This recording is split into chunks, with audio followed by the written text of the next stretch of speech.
Okay, we're on to the final video of the week. This is the core. What the hell is this entry? Now, this is actually inspired another video, which will come out next week, hopefully. Which is, I've actually asked people, some different people from I know from my channel. I might ask a few more as well. I'm trying not to overdo it, but actually just ask some people, what's the dumbest movie you've ever seen?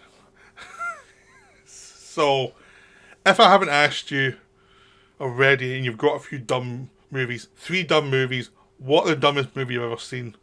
Because I'm still looking for more answers. Because this one forced me to ask that question. Because this one is definitely in the dumbest films I've ever seen category. This is a stunner. And I seen it quite a few years ago, and I remember I've been really stupid, but I rewatched it for this video, and it was even stupider the second time around. I spotted even more dumb things. And because the first time you watch it, it's such an avalanche of dumb stuff that you actually miss stuff that's really stupid in the film by how blown away you are by its stupidity. This was hard to get through the second time. It really was, because it's stunningly stupid. I mean, stunningly. Right, it's about the Earth core has stopped moving, causing all these problems in the world, on the ozone layer and everything else, and it's going to end up destroying all the protections from space. It's going to burn the whole planet up because the Earth core is not moving anymore, and they have to go down there and start it going again. Now, there was a film made not long after called Sunshine, which was by Danny Boyle, which was very good, which is the idea about the sun starting to lose its potency. They have to go and put something in it to blow it up to restart it again. That was a really good film.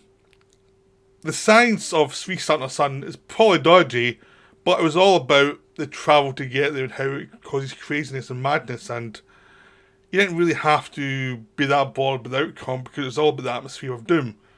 And so even if you don't believe that they actually succeeded, the atmosphere of everything's gone wrong and everything's dystopian really worked. So I really adored that film, even though I don't believe they actually could restart the sun. But, it's how you do it right, this kind of thing right, is like, make it ambiguous, make it difficult, do not make it cheesy. This film makes everything cheesy. It stars Aaron Eckhart, an actor who, when an independent film, tends to be really good. When in a studio film, not so much. So he's given this bland character, and he doesn't have anything to do. I think it was shot in Canada, because you see a lot of Canadian actors in there that you've noticed more stuff shot in Canada, in supporting parts. So he's the guy who's discovered that something's off with the Earth's core, and he's talking to other people saying there's something off here. So he basically warns them that there was 3 months to build a machine that goes underground and to restart the Earth's core. 3 months. They figure this out in 3 months and have to film. That's the first big thing with science fiction. If you have that time frame, it makes everyone look stupid, like no one spotted it before that. It just does. And also, straight away you couldn't do it in 3 months. You couldn't rebuild a complicated machine in 3 months. It's impossible. So even by the time you've got to half an hour into the film, you are off the reservation for having any involvement. So they've Hilary Swank as the NASA astronaut who, when she and Bruce Greenwood as the captain were coming down on the space shuttle, the latitude and longitude was so messed up they ended up landing in LA rather than Florida. It's like, couldn't you have just looked and realised you're coming down the wrong place? I mean, it's a big planet. Like, what? It's that stupid. The film's that stupid. And, oh God, Uh, I'm having trouble looking through the setup. I haven't even got to the really stupid stuff yet. Um, and you can tell I'm really struggling here. So, so they're part of the thing. They're part of this mission, top secret mission. They're not telling them when the world's going to end, even though the buds are flying into stuff. The um, Colosseum in Rome is melted by the sun. As well as the Golden Gate Bridge. All that stuff's happening, but the world must not know it's happening. That's all. That's the plot. So they built this thing in 3 months. Delaware and Lindo, who was this genius who was booted out and was suddenly away in the desert himself, and suddenly he's asked to build this thing in 3 months. It's like, well, if he's a genius, why don't you just hire him anyway, like to do all sorts of stuff? Why would you just can him if he was that good? And then suddenly use him again when you need him. It's a cliche that makes no sense. So they build this thing in 3 months that goes down, and it's going to. It's about this train with certain sections, and it's going through the Earth's layer, and there's this laser burning a route through for them. Yeah, honestly, they use a special laser train to get down to the Earth's core, and it's made out of this super duper thing called unobtainium because they can't because it's so advanced, such advanced metal that can't be burnt by the lava. Yeah, yeah, yeah, yeah. It's stupid. Stanley Tucci as the world's most cynical scientist, who's also there and whose fault it was the core stopped turning. And you've got all this hodgepodge of characters going down there and trying to get through all this lava and then reach the centre of the Earth and restart the Earth's core without burning up. Things go wrong, obviously. They're getting picked off one by one as if it's a slasher movie. So it's like, well, who's going to die next? Who's going to die next? And this really stupid explanation of things going wrong. And it's, of course, everything goes wrong. The original plan turns out it can't work. And they find this other way to do it, which makes no real sense. And nothing in this film makes sense. Even you're watching and thinking, I don't buy this, like, at all. I don't buy your explanation of why it went wrong, nor how it be fixed. And usually, how it be fixed is usually dumb, but it's also something that they probably should have thought of in the first place. In the logic of this world. It's like, oh, we did not have a backup plan. You've had 3 months, you've been building this thing for 3 months, you didn't have a backup plan in case you didn't have enough explosives. Wow. And oh yeah, the other backup plan is to use the thing that caused the problem in the first place and retry it. it's a stunningly stupid film. Every character is dumb. Even the characters they are meant to think are smart are absolutely stupid. You've got all these actors picking up the paycheck. Like, no one here is emotionally engaged in any possible way. They're all picking up the paycheck. Like, they all know they're in a stupid, stupid film. And it's just watching them say things with a straight face. Because there's no way they thought that this film was going to be any good. There's just no way possible because it's such a dumb idea in the first place. And they managed to pull off really stupid scenes to a degree where you're not laughing uproariously at them. But it's also a bit more dull than Gerard Butler and Geostorm, where you can really laugh and have a lot of fun because it's more ridiculously enjoyable. Yeah, I mean, this is a poor man's Geostorm. I mean, watch Geostorm instead. Geostorm is wonderfully awful. This film is just boringly awful. And even dumber than Geostorm, which I never thought was possible, but it is. So there's lots of stuff, and the special effects are terrible. This was 2000s, the early 2000s, where they thought that CGI could do everything. And then you look at the effects now, and it's like, wow, all this fake-looking lava. And this was made about a year or two before Revenge of the Sith, where they actually had decent lava.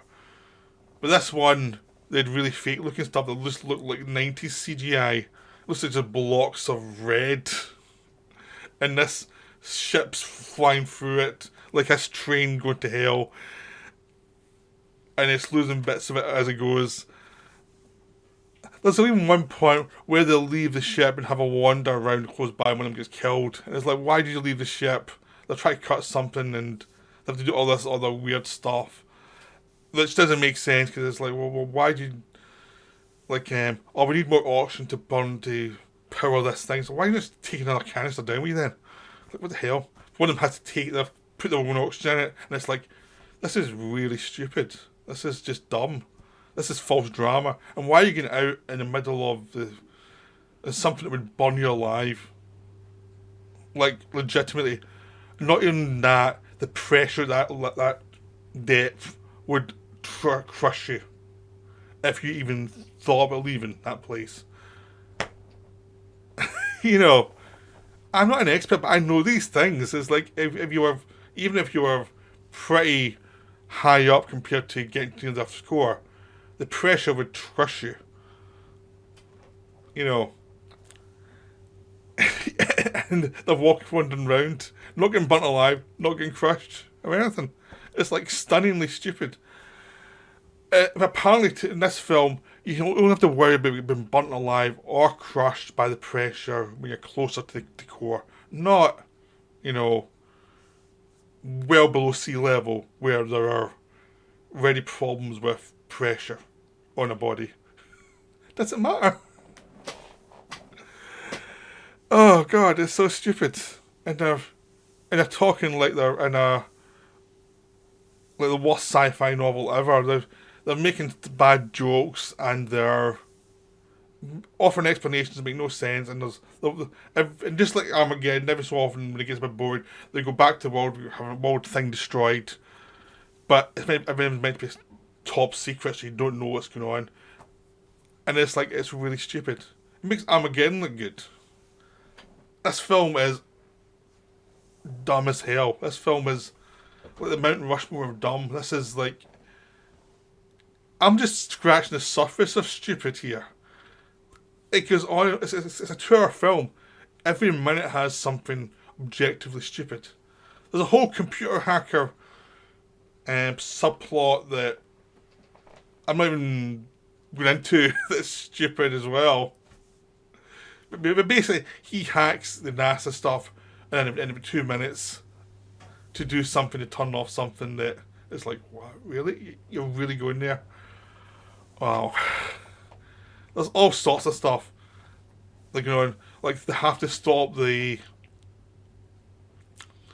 government from doing something that turn this machine on that will... Because NASA can't wait to try this machine again, or the government can't wait to do this machine again. Even though all we do is wait a couple of minutes and see if this other thing works. It's just false drama. The whole thing's just false drama. There's all this melodrama about stuff that's just objectively dumb, and you just watch it going, oh my god. Just let me go and watch At the Earth's Core with James Mason.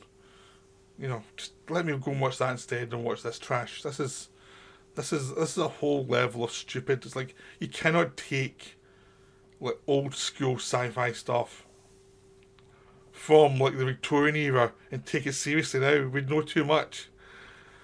I mean, this one's a disaster. This is horrific in all the wrong ways. This is just oh boy, what a mess. It's hard to describe how bad this film is and how stupid it is. I've tried. Hopefully this will get you to go watch it or ban it from ever been watched. One of those things, you'll know by now whether you want to watch it or not. And whatever way you go, stick to your convictions. So that's what the hell is this? I can't go any longer with this film. My brain feels like I've lost so much of it just in this whole making this video. It just feels like my brain is melting just by talking about this film. So I'll leave you here. This is a warning, or this is a guidance to something that is one of a kind for stupid mainstream filmmaking. There is no defence for this film. There really is not. There's no defence at all. Okay, that's me for now. Right, bye.